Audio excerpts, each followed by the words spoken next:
Dewa Perang Ye Shikai. Bab 1466. Sang Guan Jian meminta para prajurit untuk pergi ke pasar membeli perhiasan emas dan perak, sutra, dan satin dalam jumlah besar, hampir memborong semua barang di Kabupaten Puyang. Tentu saja, Ye Shikai telah memenangkan begitu banyak pertempuran, dan Ma Yao memberinya banyak hadiah, jadi ia tidak bisa menghabiskan banyak uang. Beritahu para prajurit, mereka yang bersedia datang ke pernikahan akan diberi hadiah. Mereka yang masih ingin pulang juga akan diberi 2 tael perak. Selain itu, belilah anggur berkualitas di kabupaten agar para prajurit bisa minum dengan senang. Sang Guan Jian menambahkan bahwa sebagai panglima tentara, wajar saja untuk memberi hadiah kepada bawahannya di hari pernikahan besar. Hadiahnya bagus, tetapi tidak perlu memaksa semua orang untuk datang. Saya tetap berharap untuk tetap rendah hati. Lagi pula, liburan ini sendiri adalah untuk para prajurit pulang. Ye Shikai melambaikan tangannya. Poin lainnya adalah hanya ada beberapa ribu penduduk desa di desa Sangsui. Jika puluhan ribu pasukan pergi, mereka akan kehabisan uang. Kalau begitu, aku akan memberi perintah. Hadiahnya terlalu banyak. Biar aku dan para prajurit mengantarkannya sendiri. Pak Tua Ye, karena kau akan menikah, sebaiknya kau kembali ke desa dulu dan biarkan Nona He bersiap. Sang Guan Jian menyarankan. Petik 2. Baiklah. Kalau begitu aku akan kembali ke desa dulu. Ye Shikai setuju. Meskipun mereka berdua telah membuat kesepakatan ini, ia tidak mengatakan kapan ia akan kembali. Karena ini pernikahan, ini adalah urusan antara dua orang. Ada beberapa hal yang perlu dibicarakan berdua, bukan hanya memberitahu He Linghan. Terlebih lagi, dengan kepribadiannya yang pemalu, jika Ye Shikai langsung membawa tim pengantin ke desa, ia akan malu. Ye Shikai memimpin pengawal pribadinya dan berencana pergi ke desa Sangsui. Dongjun berjarak ribuan mil dan akan memakan waktu beberapa hari untuk sampai ke sana. Inilah mengapa Ye Shikai tidak ingin para prajurit datang. Lagi pula, butuh waktu hampir setengah bulan untuk berjalan kaki pulang pergi. Tuan, mengapa kau tidak memberitahuku bahwa kau akan menikah? Mancang, sebagai orang kepercayaan Ye Shikai sekaligus kapten pengawalnya, tentu saja mengikutinya kembali. Belum terlambat untuk memberitahuku sekarang, kata Ye Shikai ringan. Ia pernah memikirkan Chen Yuxin sebelumnya, tetapi ia menyadari bahwa orang yang ia cintai di hatinya bukanlah Chen Yuxin. Kini ia datang ke dinasti Qin dan bertemu He Linghan. Perasaan ini sama seperti ketika ia datang ke Yanjing dan bertemu Su Qingyu. Dibandingkan dengan kesombongan Su Qingyu saat itu, He Linghan hanyalah seorang istri yang berbudi luhur dan ibu yang baik. Tentu saja, Ye Shikai tidak jatuh cinta pada setiap orang yang ditemuinya, tetapi baru-baru ini ia menemukan sesuatu yang mengerikan. Akhir-akhir ini, ia jarang mengingat peristiwa modern, tetapi ia sengaja tidak ingin melupakannya. Sebaliknya, ia berusaha untuk tidak melupakannya. Namun, seolah-olah ada pencuri yang hidup di benaknya, mencuri ingatannya tanpa disadari, sedikit demi sedikit. Selama beberapa malam, Ye Shikai berbaring di tempat tidur, mencoba mengingat kembali pengalaman masa lalunya, tetapi ia tetap tidak dapat mengingatnya, yang membuatnya menggaruk-garuk kepala dan hampir membenturkan kepalanya ke dinding. Menurut pemahaman Ye Shikai sendiri, mustahil baginya untuk melupakan kejadian di masa lalu hanya dalam waktu setengah tahun, tetapi itulah kenyataannya. Ia bahkan merasa jika ia tidak dapat menemukan cara untuk kembali, dalam 4 atau 5 tahun, ia bahkan akan lupa bahwa ia telah melakukan perjalanan dari era modern. Ye Shikai tidak tahu apa yang sedang terjadi. Mungkinkah setelah melakukan perjalanan ke ruang dan waktu ini, semua ingatan sebelumnya akan berangsur-angsur hilang? Sungguh mengerikan memikirkannya. Meskipun Ye Shikai juga ingin kembali ke era modern, jika ingatannya benar-benar hilang, apa yang harus ia lakukan? Pada saat itu, Chen Yuxin, anak dalam kandungannya, Su Qingyu, Ji Qian, wanita-wanita yang pernah dimilikinya, akan benar-benar terputus darinya. Yang terpenting, begitu ia lupa bahwa ia adalah orang yang telah menjelajah waktu, Ye Shikai akan sepenuhnya berasimilasi ke dalam dinasti Qin. Pada saat itu, bahkan jika terowongan waktu diletakkan di depannya, ia akan tetap acuh tak acuh. Jika keadaan benar-benar berkembang hingga titik ini, maka mungkin itu adalah kehendak Tuhan, yang ditakdirkan untuk membuatnya tetap tinggal di dinasti Qin. Jika memang sampai pada saat itu, ia tidak ingin merindukan He Linghan. Benar, tapi aku tidak terkejut. Ketika mereka di desa Sangsui, Tuan dan Nona He adalah pasangan yang serasi. Wajar bagi tuan modern untuk mencapai prestasi dan status militer lalu kembali menikahi Nona He. Seberapa jauh kita dari desa Sangsui? Tanya Ye Shikai. Desa Sangsui berada di persimpangan Dongjun dan Kabupaten Henei. Ketika kita mencapai perbatasan Kabupaten Henei, kita akan segera sampai di sana. Mancang mengeluarkan peta dan melihatnya. Jaraknya sekitar 300 mil lagi, 1 hari sudah cukup untuk sampai di sana. Semuanya, dengarkan, percepat, kita akan berusaha sampai di sana dalam setengah hari. Ya.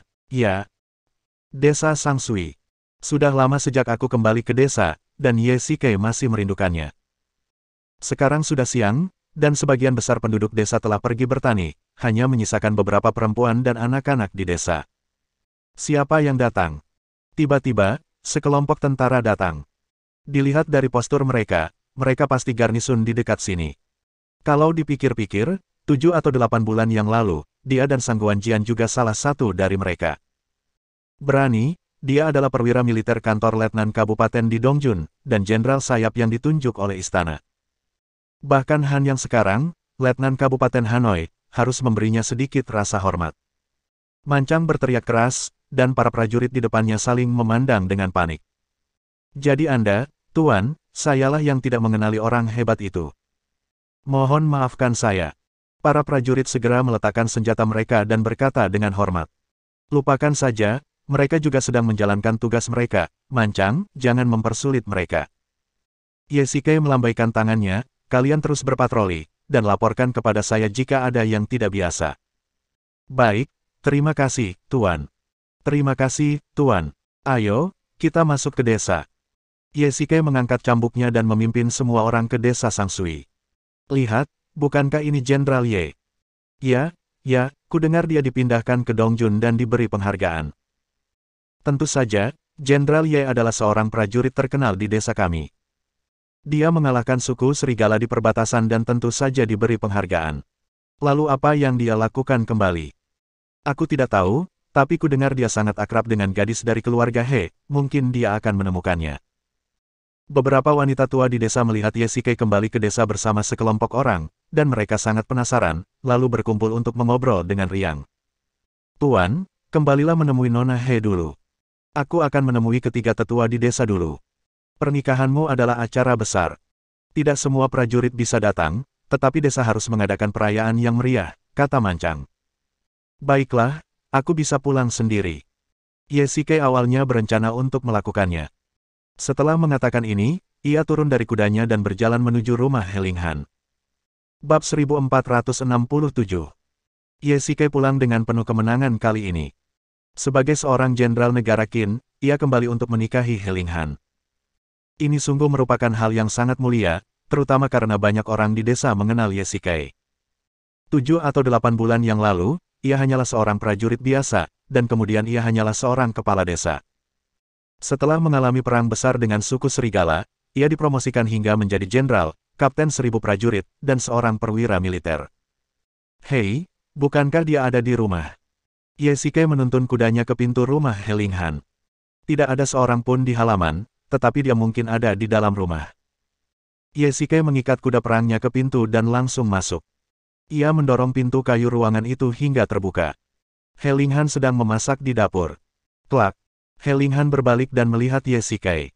Sendok di tangannya jatuh ke tanah. Keduanya saling berpandangan, tetapi tak seorang pun berbicara untuk waktu yang lama. Sebuah pelukan. Keduanya berpelukan selama 5 menit. Helinghan memeluknya erat-erat. Terlihat jelas bahwa ia selalu merindukan Ye Shikai. Ketika para perampok datang ke desa, Ye Shikai lah yang maju dan menyelamatkan Helinghan dan Patua He. Mungkin di zaman kuno, hal-hal seperti pahlawan yang menyelamatkan wanita cantik lebih mungkin membuat wanita jatuh cinta. Alasan Ye Shikai menyukai Helinghan sangat sederhana. Salah satunya tentu saja karena penampilannya. Helinghan dan Su Qingyu tampak persis sama. Meskipun Ye Shikai bukanlah tipe orang yang menghargai penampilan, Su Qingyu memiliki arti khusus baginya. Selain itu, Helinghan berbudi luhur dan memiliki temperamen yang baik. Meskipun ia bukan wanita dari keluarga kaya, ia juga seorang gadis cantik dari keluarga kecil.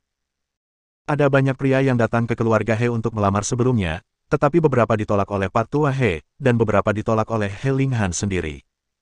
Mampu, Menunggu, sampai Ye Shike tiba juga merupakan takdir bagi mereka berdua.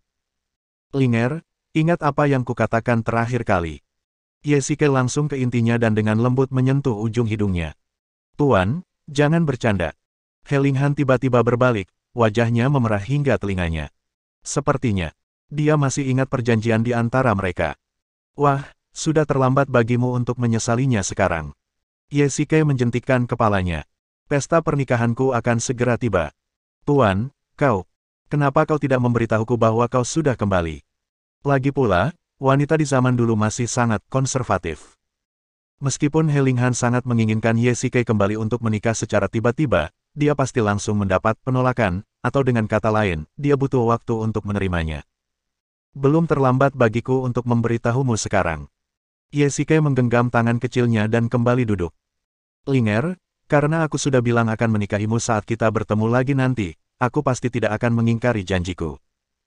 Linger, apa kau bersedia? Ye Shike mengaku dengan berani, tetapi dia tampak agak tidak sabar. Sejujurnya, ia sangat cemas. Mancang seharusnya memberitahu kabar itu kepada ketiga tetua, agar seluruh penduduk desa tahu, dan Sang Guanjian serta para prajurit yang membawa hadiah pertunangan juga akan datang. Jika He Linghan tidak berencana menikah saat ini, itu akan menjadi aib besar bagi dirinya dan Ye Shike. Tuan, hatiku sudah lama menjadi milikmu. He Linghan memberanikan diri dan akhirnya menanggapi perasaannya. Begitu ia selesai berbicara, ia dipeluk oleh Ye Shike. Beberapa hari ini, aku akan menemanimu dengan baik. Ye Shike memperkirakan tim Sang Guanjian akan tiba setidaknya dalam 5 hari, jadi 5 hari ini akan menjadi kesempatan bagi mereka berdua untuk berduaan. Baiklah. Desa Sang Sui. Pernahkah kalian mendengar bahwa Jenderal Ye akan kembali kali ini untuk menikahi Nona He? Benarkah? Dia adalah gadis dari keluarga He. Tentu saja, apa yang dikatakan ketiga tetua desa tidak mungkin salah. Jenderal Ye sekarang adalah orang penting. Bahkan Han Junwei adalah mantan bosnya. Seperti yang dikatakan Ye Shike, Mancang menceritakan peristiwa bahagia ini kepada ketiga tetua, dan kemudian setiap rumah tangga di desa membicarakannya. Linger, bagaimana keadaan di desa selama aku pergi? Ye Shike melakukan perjalanan khusus untuk menemani He Linghan ke sungai untuk memancing dan mendayung perahu. Sambil mengobrol, Ye Shike bertanya tentang keadaan di desa. Lagi pula, ia sudah lama meninggalkan desa, dan pasti banyak hal yang telah terjadi. Aduh, desa ini sedang tidak baik. Pada titik ini, He Linghan tiba-tiba mendesah. Apa yang terjadi? Tanya Ye Shike segera. Sejak kau pergi ke Kabupaten Ji, kabupaten ini terus-menerus mengandalkan persediaan makanan dan tenaga kerja yang sehat di desa. Gelombang lain telah datang dalam beberapa hari terakhir, dan sekarang desa ini telah kehilangan banyak vitalitas. He Linghan tampak sangat kecewa. Pak Tua He sudah cukup tua, jadi wajar saja ia tidak perlu dilibatkan dalam kerja paksa. He Linghan adalah seorang wanita, jadi wajar saja jika ia tidak khawatir, tetapi penduduk desa lainnya akan menderita. Begitu desa kehabisan persediaan makanan, jika terjadi kekeringan atau wabah belalang, dan kelaparan melanda, banyak orang akan mati kelaparan. Mengapa aku tidak tahu tentang ini? Ye Shike sepertinya menyadari ada yang tidak beres, jadi ia langsung bertanya. Setelah kau kembali terakhir kali, kakek tidak mengizinkanku memberitahumu. Bahkan, selama sebulan kau di Dongjun, pemerintah daerah datang untuk menarik makanan lagi. Selain itu, akhir-akhir ini banyak pemberontak dan perampok. Penduduk desa takut terkena dampaknya. Mereka tidak berani keluar di malam hari, dan mereka bahkan tidak berani membuka jendela saat tidur. He Linghan menceritakan beberapa hal secara rinci. Semakin banyak ia bercerita, semakin serius situasi bagi Ye Shike. Tak heran, mengapa garnisun begitu waspada ketika mereka memasuki desa. Ternyata situasi para pemberontak tidak hanya terjadi di Dongjun, tetapi juga di Kabupaten Hanoi. Aktivitas para pemberontak semakin sering terjadi. Aku khawatir sejak kau pergi. He Linghan mengangkat kepalanya, matanya berair, menatap Ye Shike, ekspresinya yang lembut sungguh menawan. Jangan khawatir, kita tidak akan pernah berpisah lagi. Ye Shike memeluk pinggang rampingnya. Linger, setelah kita menikah, kau dan kakek akan ikut denganku ke Dongjun, dan aku bisa mengaturnya di sana. Kemanapun kau pergi, aku akan ikut, tapi kakek. He Linghan ragu-ragu. Kakek mungkin tidak mau meninggalkan desa. Leluhurnya telah tinggal di sini selama beberapa generasi, dan dia mungkin tidak mau pergi. Kalau begitu, kau harus membujuknya dengan baik. Meskipun Ye Xike ingin membawa Paman He bersamanya, dia tetap harus menuruti pendapatnya. Jika dia bersikeras tidak pergi, maka Ye Xike tidak punya pilihan. Ya, aku mau. He Linghan mengangguk. Ye Xike memandangi wanita cantik dalam pelukannya. Jika dia tetap bersama Ye Xike, itu akan baik. Setidaknya, Ye Xike tidak perlu mengkhawatirkan keselamatannya. Ketika ia teringat terakhir kali si pengganggu desa ingin merampok wanita itu, ia dipenuhi amarah. Bab 1468. Cepat pasang semua lentera ini. Tuanku akan menikah, mari kita meriahkan. Mancang membawa beberapa prajurit dan menggantungkan lentera merah serta brokat di pintu dan jendela setiap rumah, seolah-olah sedang tahun baru. Semuanya, dengarkan, tuanku akan menikah beberapa hari lagi, dan setiap rumah akan diberi hadiah 2 tael perak. Ketika saatnya tiba, semua penduduk desa harus datang ke pernikahan. Mancang meminta para prajurit untuk membawa sekotak perak, mengumpulkan semua penduduk desa, dan mengumumkan dengan lantang. Oke, bagus. Ketika mereka mendengar ada hadiah, semua orang bersorak. Ye Xike bisa digambarkan sebagai legenda di desa mereka, dan sekarang ia memegang posisi tinggi di pasukan Qin. Dengan hubungan ini, penduduk desa merasa lebih aman. Lagi pula, desa berhutang budi kepada Ye Xike, dan jika mereka bertemu perampok dan bandit, Ye Xike masih bisa membantu. Tetapi yang paling membuat mereka bahagia sekarang adalah 2 tael perak. He Linghan pernah berkata sebelumnya bahwa pemerintah daerah sering datang ke desa untuk memungut pajak, gandum, dan kerja rodi, sehingga penduduk desa kini kekurangan uang, dan mereka tentu saja sangat gembira ketika mendengar ada imbalan. Ye Xike dan He Linghan kembali ke desa dan kebetulan bertemu Paman He. Ngomong-ngomong, Ye Xike masih merasa sedikit lancang. Meskipun perjanjian ini dibuat olehnya dan He Linghan secara pribadi, bagaimanapun juga, He Linghan juga cucu Paman He. Terutama dalam masyarakat feodal, perintah orang tua dan kata-kata mak comblang adalah keputusan akhir. Bahkan bisa dikatakan bahwa He Linghan harus menikahi siapapun yang Paman He inginkan. Namun, Ye Xike kembali untuk menikahinya, dan membuat kehebohan besar, dan semua orang tahu tentang itu, tetapi dia tidak membicarakannya dengan Paman He. Memikirkan hal ini, Ye Xike tiba-tiba merasa bersalah. Mengapa dia merasa telah menipu He Linghan di sini, dan bahkan tidak memberitahu orang tuanya. Paman He, aku ingin minta maaf padamu karena datang ke sini kali ini. Ye Xike turun dari kuda, berjalan di depannya, dan membungkuk. Aku tidak membicarakan Linger dan aku denganmu sebelumnya. Oh, lupakan saja. Meskipun Paman He menyimpan dendam, nasi sudah matang, dan seluruh desa tahu bahwa keduanya akan menikah. Jika dia dengan tegas menentangnya saat ini, bukankah itu akan membuat He Linghan menjadi bahan tertawaan di depan seluruh desa? Lagi pula, Ye Xike berada di posisi tinggi, dan He Linghan pasti tidak akan khawatir tentang makanan dan pakaian serta menikmati kekayaan dan kehormatan setelah mengikutinya. Bahkan jika kita mundur selangkah, ini adalah hal baik, yang tidak bisa diminta banyak orang. Aku tidak keberatan, Pak Tua, aku hanya berharap Jenderal akan memperlakukan Linger dengan baik di masa depan. Tenang saja, Paman He, oh tidak, seharusnya kakek yang melakukannya. Paman He sebenarnya tahu bahwa Ye Xike menghormatinya dan juga memberinya jalan keluar. Dia tidak perlu membuat dirinya sendiri tidak senang. Terlebih lagi, kedua pemuda itu juga saling mencintai. Ketika takdir datang, mereka harus mengikuti arus. Rumah He Linghan. Setelah kalian menikah, tinggallah di Dongjun bersama. Aku ingin tinggal di sini sendirian. Paman He mengeluarkan setoples anggur yang telah lama ia simpan, menuangkan semangkuk untuk dirinya sendiri, dan menuangkan semangkuk lagi untuk Ye Xike. Kakek, apa kakek tidak berencana pergi bersama kami? Seperti yang diharapkan Ye Xike, Paman He tidak ingin meninggalkan desa Sangsui. Leluhur dan ayah saya semuanya lahir dan meninggal di desa Sangsui. Akar mereka ada di sini, jadi tentu saja saya tidak bisa pergi.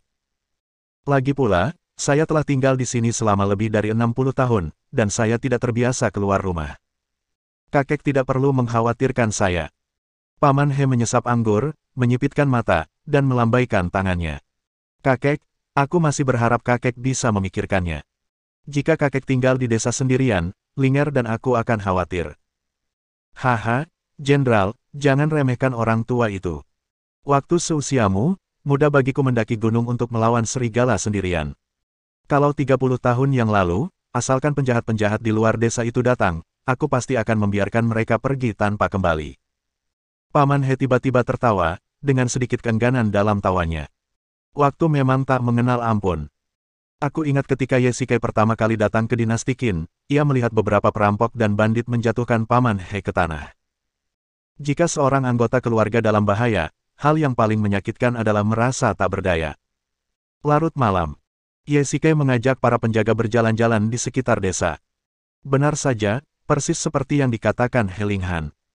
Penduduk desa menutup pintu dan jendela mereka, bahkan memblokir pintu, dan sangat waspada untuk mencegah perampok memasuki desa. Ini bukan pertanda baik. Ye Shikai tahu betul bahwa ini berarti, pasukan pemberontak di dekatnya telah membuat penduduk desa ketakutan. Mancang, bawa para penjaga dan ikut aku. Wajah Ye Shikai memucat dan ia berkata ringan. Baiklah, para penjaga, naiklah ke kuda dan berangkat. Ye Shikai dan para pengawalnya berkuda menuju lumbung gua di desa Sangsui. Mengingat masa lalu, Ye Shikai juga bermalam di sini dan bertempur melawan para perampok setempat. 7 atau 8 bulan telah berlalu dengan cepat. Ia sangat penasaran dengan apa yang terjadi di tempat ini. Berhenti, siapa kau? Ada 2 menara pengawas yang dibangun di sekitar lumbung gua, dan terdapat tembok setinggi beberapa meter. Melihat sekelompok kavaleri bergegas mendekat, sersan di menara pengawas berteriak keras. Apakah kau buta? Tidakkah kau lihat itu jenderal? Teriak Mancang. Ternyata Jenderal Ye. Maafkan aku. Sersan itu memberi isyarat kepada garnisun di bawah untuk membuka pintu kayu dan membiarkan Ye Shikai dan rombongannya masuk. Jenderal Ye, saya komandan garnisun di sini, Luoli. Saya ingin tahu untuk apa jenderal ada di sini. Seorang pria yang tampak seperti perwira datang dan bertanya dengan hormat. Ye Shikai mengamati seluruh benteng. Komandan hanya memiliki 50 orang. Sekalipun pertahanan di sini dibangun dengan baik, mereka akan kalah jumlah jika menghadapi sekelompok besar perampok. Petik 2. Bawa aku masuk dan lihatlah. Ye Shikai menunjuk ke lumbung dan berkata. Ini. Ada apa, kau tidak mengerti maksudku? Tanya Ye Shikai balik. Jenderal Ye, tidak banyak biji-bijian di desa. Tidak perlu bicara lagi, buka saja pintunya. Ini. Luo meminta beberapa prajurit untuk membuka pintu, dan Ye Shikai langsung masuk. Gua yang awalnya penuh dengan biji-bijian kini tampak jauh lebih kosong. Ye Shikai mengamati area itu dan menemukan hanya ada 7 atau 8 karung biji-bijian di tanah, yang jika ditotal hanya beberapa ratus kilogram. Berapa banyak biji-bijian yang tersisa di sini? Tanya Ye Shikai langsung. Laporkan kepada Jenderal Ye, cadangan gandum desa. Hanya ini yang tersisa. Luoli menggelengkan kepalanya tak berdaya. Ia hanyalah kepala desa yang bertugas menjaga lumbung, dan mustahil baginya untuk menyulap gandum. Ada apa? Saat aku pergi, setidaknya ada 500 atau 600 dan... Tanya Ye Shikai. Tuan, beberapa bulan terakhir ini, cadangan gandum desa telah disita oleh pemerintah daerah. Sekarang kita hanya punya ini, sekitar 700 kilogram. Luoli menjelaskan, dan ada banyak perampok di luar, mengincar lumbung. Bab 1469. Seserius itukah? Ye Shikai tampak serius dan terkejut. Gua kosong di depannya sungguh mengejutkan. Sulit membayangkan bahwa cadangan biji-bijian sebuah desa berpenduduk ribuan orang hanya 700 kilogram, yang bahkan tidak cukup untuk sekali makan. Yah, orang-orang dari daerah itu sangat tangguh. Mereka memegang perintah dari kantor gubernur daerah. Tentara kita ingin menghentikan mereka, tetapi mereka tidak hanya dimarahi, tetapi juga dipukuli. Selain itu, mereka akan dihukum berat jika mereka secara terbuka menghentikan mereka. Luoli sangat tidak berdaya. Meskipun ia juga ingin menyimpan biji-bijian untuk desa Sangsui, mereka tidak punya pilihan karena atasan mereka sangat tangguh. Jika mereka benar-benar menggunakan kekerasan, kelompok saudara garnisun ini akan dihukum berat. Aku tidak bermaksud menyalahkanmu. Sebaliknya, kau dan saudara-saudaramu berjuang untuk melindungi biji-bijian ini, dan aku mengaguminya. Ye Shikai menepuk pundaknya dan berkata, Luoli merasa lega. Jenderal Ye, ku dengar kau punya hubungan baik dengan Han Junwei. Bisakah kau pergi dan meminta keringanan dan membebaskan beberapa pajak? Pinta Luoli. Sebelumnya aku tidak tahu situasinya seserius ini. Sekarang setelah aku tahu, aku tidak bisa hanya duduk diam dan tidak melakukan apa-apa. Aku akan pergi ke kantor gubernur kabupaten dalam beberapa hari. Ye Shikai membungkuk kepada para prajurit yang menjaga lumbung. Seperti saudara-saudaranya ini, ia pernah mempertaruhkan nyawanya untuk melindungi gandum dan menyelamatkan, urat nadi, penduduk desa di desa Sangsui. Ye Shikai sangat mengagumi mereka. Jenderal Ye, kau juga dari desa ini. Kuharap kau memikirkan 3.000 penduduk desa. Luo Li tiba-tiba berlutut di hadapannya dan membungkuk. Kuharap kau memikirkan nyawa penduduk desa. Kuharap kau memikirkan nyawa penduduk desa. Para prajurit garnisun berlutut satu demi satu dan memohon kepada Ye Shikai. Saudara-saudara, tenanglah. Aku akan memberimu dan penduduk desa penjelasan tentang masalah ini. Ye Shikai berkata dengan tegas, lalu berbalik dan meninggalkan gua bersama Mancang. Mancang, sampaikan perintahnya, semua anggur, daging, beras, dan tepung untuk pesta pernikahan harus dikirim dari daerah-daerah di luar, dan dilarang keras membeli jatah penduduk desa. Ye Shikai berkata dengan suara dingin. Gabu penduduk desa Sangsui tidak cukup untuk dimakan, dan Ye Shikai tidak bisa lagi menghabiskan jatah mereka. Kalau tidak, setelah pesta pernikahan, bahkan jika mereka mendapatkan perak, mereka mungkin tidak punya makanan untuk dimakan. Ya, saya mengerti. Mancang langsung mengerti maksud Ye Shikai. Namanya, Mancang, yang berarti ia berharap lumbung akan penuh dan penduduk tidak perlu khawatir, tetapi sekarang seperti ini, dan Mancang tidak tahan lagi. Suesan, segera bawa orang untuk memberitahu Sang Guanjian agar membeli makanan, anggur, dan daging dari daerah Dongjun, dan juga mengalokasikan sebagian jatah militer dan mengirimkannya ke desa. Jangan khawatir, Tuan, saya akan segera pergi. Suesan menyadari bahwa situasi saat ini mendesak, jadi ia tentu saja tidak berani menggoda seperti biasa. Ia membawa orang-orang kepercayaannya dan berangkat semalaman dengan kuda yang cepat. Sepertinya kita berjuang keras di medan perang, dan orang-orang di belakang juga berjuang keras di sini. Ye Shikai menghela napas dalam-dalam. Perang baru saja berakhir, dan orang-orang di belakang masih kekurangan makanan. Ye Shikai hanya bisa berdoa dalam hati agar situasi perlahan membaik, tetapi seperti yang dikatakan Luo Li, begitu rakyat berada dalam kekacauan, pencuri, bandit, perampok, dan aktivitas pemberontak di berbagai tempat mulai sering. Mereka membakar, membunuh, menjarah, dan merampas sisa-sisa gandum di tangan rakyat. Ya, aku tidak menyangka situasinya akan seserius ini. Mancang mengangguk sebagai jawaban. Ye Shikai telah melihat terlalu banyak masalah yang disebabkan oleh makanan di sepanjang perjalanan. Yang paling diingatnya dengan jelas adalah Hua Liandi. Berbicara tentang orang ini, Ye Shikai tiba-tiba mendapat ide. Bolehkah aku membeli makanan darinya? Dia adalah seorang wanita kaya, dengan uang berlimpah, dan biji-bijian yang tak terhitung jumlahnya. Kembali di Kabupaten Yang, dia menguasai seluruh pasar biji-bijian. Dan dengan persahabatan mereka, seharusnya tidak sulit bagi Ye Shikai untuk membeli beberapa ratus atau beberapa ribu butir biji-bijian darinya. Keesokan harinya, Mancang, kirim beberapa saudara kepercayaan untuk mengantarkan surat tulisan tanganku ini ke rumah gubernur kabupaten dan kepada Tuan Han sesegera mungkin. Baik, aku patuh pada perintahmu. Ye Shikai sedang menikmati udara sejuk sendirian di halaman. He Linghan perlahan berjalan ke sampingnya dan duduk. Apa yang kau khawatirkan? He Linghan melihat alis Ye Shikai berkerut dan wajahnya serius, dan dia langsung melihat petunjuknya. Aku pergi ke lumbung di desa tadi malam, dan aku tidak menyangka makanan di desa begitu langka.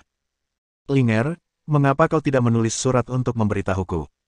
Kalian sedang berjuang di garis depan, aku tidak ingin kalian khawatir tentang hal-hal ini, apalagi kekurangan makanan belum 1 atau 2 hari. Bahkan jika aku menulis surat untuk meminta bantuan, aku khawatir itu tidak akan berguna. He Linghan mengatakan yang sebenarnya. Ye Shikai berada ribuan mil jauhnya dan sama sekali tidak bisa mengurus urusan desa Sangsui. Mengetahui hal ini hanya akan menambah kekhawatirannya. Aku telah meminta orang-orang untuk pergi ke daerah terdekat untuk membeli makanan guna memenuhi kebutuhan mendesak desa terlebih dahulu. Ye Shikai tidak membawa banyak uang, dan ia sudah membagikannya kepada semua orang di desa. Yang terpenting adalah tidak banyak makanan yang menganggur di daerah terdekat, dan ia mungkin tidak bisa membeli banyak. Jika ia benar-benar ingin menyelesaikannya, ia harus menunggu Sang Guanjian tiba. Dong, dong. Tiba-tiba, terdengar ketukan di pintu di luar halaman. He Linghan bergegas membuka pintu, tetapi penasaran dengan tamu di luar halaman. Anda He Linghan, Nona He. Tamu itu mengenakan kerudung putih dan pakaian sutra.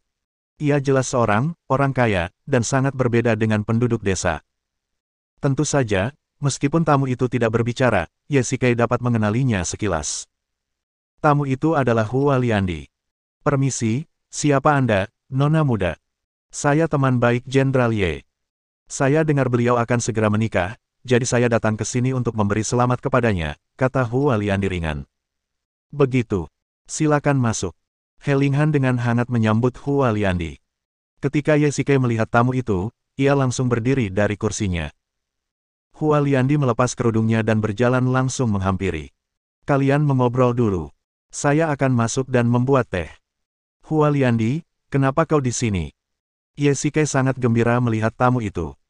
Hua Liandi dianggap sebagai teman baiknya. Ia tentu saja menyambut Hua Liandi untuk menghadiri pesta pernikahan Yesikai, tetapi yang terpenting adalah ia hanya ingin membeli makanan dari Hua Liandi untuk membantu desa Sangsui mengatasi kesulitannya. Dia khawatir tidak bisa menemukannya, tetapi Hua Liandi berinisiatif untuk menemukannya sekarang. Kudengar kau akan menikah, jadi tentu saja aku harus datang. Hua Liandi tersenyum tipis, aku sudah meminta seseorang untuk mengirimkan hadiahnya. Seharusnya sudah dalam perjalanan. Aku datang ke sini bersama pengawalku dulu. Terima kasih. Yesikai mengangguk, lalu bertanya, Hua Liandi, kuharap kau bisa membantuku. Hua Liandi datang dari jauh, dan bahkan sebelum mereka sempat menghangatkan kursi, Yesikai, sebagai tuan rumah, meminta bantuan. Ini memang agak kasar, tetapi masalah makanan ini terlalu mendesak, dan ia tidak ingin menunda. Jangan bicara dulu. Tidak akan terlambat untuk bicara setelah kau melihat hadiahku. Bab 1470. Hua Liandi mengulurkan jari gioknya yang ramping dan meletakkannya di bibir Yesikai, memberi isyarat agar dia tidak berbicara. Tiba-tiba, terdengar batuk ringan di pintu. Keduanya menoleh dan melihat He Linghan berdiri di pintu. Melihat kedua orang yang akrab itu, wajahnya penuh keterkejutan. Ketiganya saling berpandangan, dan Yesikai merasa malu. Kalian lanjutkan mengobrol. He Linghan buru-buru meletakkan teko di tangannya dan kembali ke rumah dengan wajah merah. Yesikai dengan cepat menepis tangan kurus Hua Liandi. Oh, kau benar-benar menyakitiku. Yesikai tak kuasa menahan diri untuk mengeluh. Mengapa kau tidak pergi dan menjelaskannya dengan jelas kepada istrimu yang baru menikah? Hua Liandi mencibir dan berkata ringan. Aku akan kembali lagi nanti. Yesikai juga terdiam sesaat, dan bergegas masuk ke rumah untuk menjelaskan kepada He Linghan apa yang baru saja terjadi. Linger, sebenarnya apa yang terjadi tadi? Adalah kecelakaan. Aku sedang mendiskusikan beberapa hal yang sangat penting dengannya. Yesikai tidak tahu bagaimana menjelaskannya dengan cara yang masuk akal dan tidak membuat He Linghan terlalu banyak berpikir. Desa ini kekurangan makanan, dan sekarang hanya Hua Liandi yang bisa membantu desa. Baiklah, kau tidak perlu menjelaskan apapun, aku percaya padamu, kata He Linghan sambil tersenyum, dan Yesikai langsung merasa lega. Ia memilih untuk percaya tanpa syarat, yang membuat Yesikai sangat senang. Ngomong-ngomong, wanita di zaman dulu memang punya pemikiran yang berbeda. Jika di zaman modern, Yesikai mungkin harus menjelaskannya kepada Su Qingyu untuk waktu yang lama dan harus menghadapi matanya yang berputar. Dan jika Hua Liandi benar-benar memiliki kemampuan sehebat itu, kurasa lebih baik dia tinggal bersamamu, bukan? He Linghan tiba-tiba mengganti topik pembicaraan dan mengatakan sesuatu, dan Yesikai sangat terkejut hingga tehnya hampir menyembur keluar dari mulutnya. Ia tidak pernah menyangka He Linghan akan mengatakan ini. Linger, apa maksudmu, kau?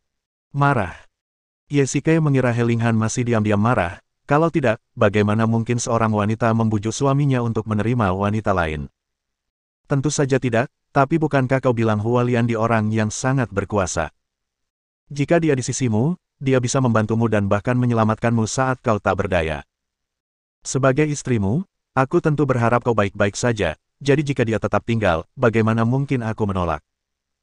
He Linghan berbicara dengan nada yang sangat tenang, seolah-olah ia sedang membicarakan sesuatu yang sangat biasa, bahkan dengan senyum di wajahnya. Yesikai terkejut. Ia tidak menyangka He Linghan, yang biasanya terlihat seperti gadis kecil, lembut dan baik hati, ternyata memiliki sisi berdada hitam. Sepertinya ia harus mendefinisikan ulang istri barunya. Tapi sekali lagi, Yesikai mendengar arti kata-katanya. Lagi pula, Hua Liandi punya uang, barang, berita, dan koneksi. Apalagi karena ia seorang bangsawan dari negara Chu, ia pasti mengenal banyak bangsawan dari 6 negara.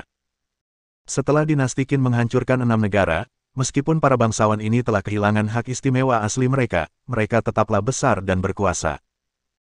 Mereka masih memiliki banyak industri di tangan mereka, dan mereka juga memiliki hubungan yang tak terpisahkan dengan gubernur dan letnan daerah setempat, jadi Hualiandi pasti memiliki jaringan hubungan di tangannya.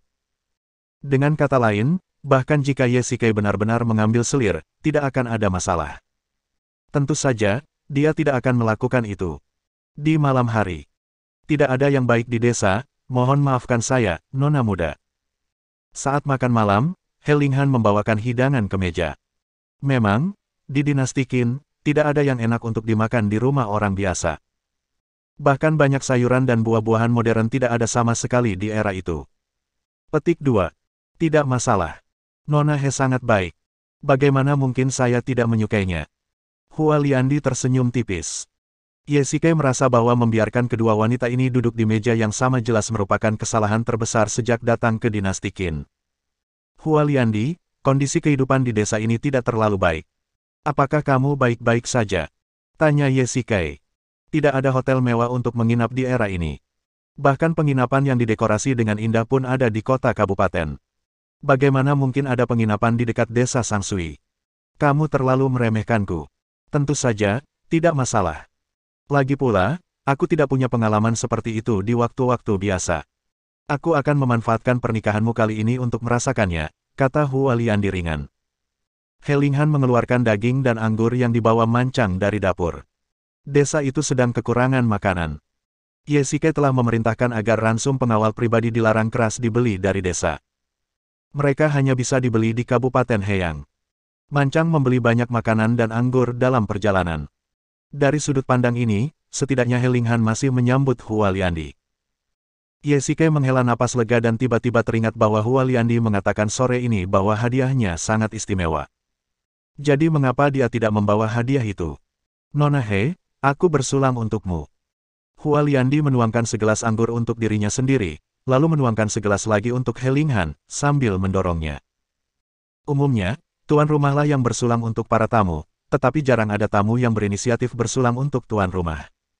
Melakukan hal itu pasti akan dicurigai sebagai menggantikan tuan rumah. He Linghan awalnya tertegun, lalu menunjukkan ekspresi malu dan memberi tatapan membantu kepada Ye Shikai. Kenapa kau tidak lupakan saja? Linger tidak pernah minum, dan aku lihat mancang membeli minuman keras terbaik. Linger tidak bisa menahan minuman kerasnya. Akan merepotkan kalau dia mabuk. Ye Shikai segera mengerti maksudnya dan mengambil gelas anggur itu. Biarkan aku minum segelas anggur ini untuk Linger. Baiklah. Hualiandi bersulang satu demi satu, dan Ye Shikai juga mengambil satu demi satu. Akhirnya, ia merasa pusing dan bengkak. Ia mengangkat kepalanya dan melirik Hualiandi. Wajah cantiknya hanya sedikit memerah, dan dia sama sekali tidak terlihat mabuk. Dia tidak tahu apakah wanita ini terbuat dari air, atau terbuat dari anggur. Dia bisa minum sebanyak itu. Jika dia mabuk oleh seorang wanita, bukankah itu akan sangat memalukan, dan di depan He Linghan. Sudah larut, aku pulang dulu, selamat tinggal. Tiba-tiba, Hualiandi meletakkan gelas anggurnya, perlahan berdiri, dan membungkuk kepada mereka berdua untuk mengucapkan selamat tinggal. He Linghan juga berdiri untuk mengantarnya pergi. Ye Shikai ingin berdiri juga, tetapi kakinya lemas begitu dia mengerahkan tenaga. Sepertinya efek samping anggur itu sangat kuat. Baiklah, tunggu. Pengawalku ada di luar. Mereka akan mengantarku pulang. Hualiandi melirik Ye Shikai di dalam ruangan dan berkata dengan ringan. Bagaimana? Apakah dia sudah pergi? Ye Shikai menopang dirinya di atas meja dan perlahan berdiri. Saat itu, He Linghan masuk dari luar dan bergegas maju untuk membantunya. Ya, baru saja pergi. He Linghan melirik toples-toples anggur kosong di atas meja dan tak kuasa menahan diri untuk mengeluh. Toleransi alkoholmu buruk, tapi kau masih minum begitu banyak. Bersambung.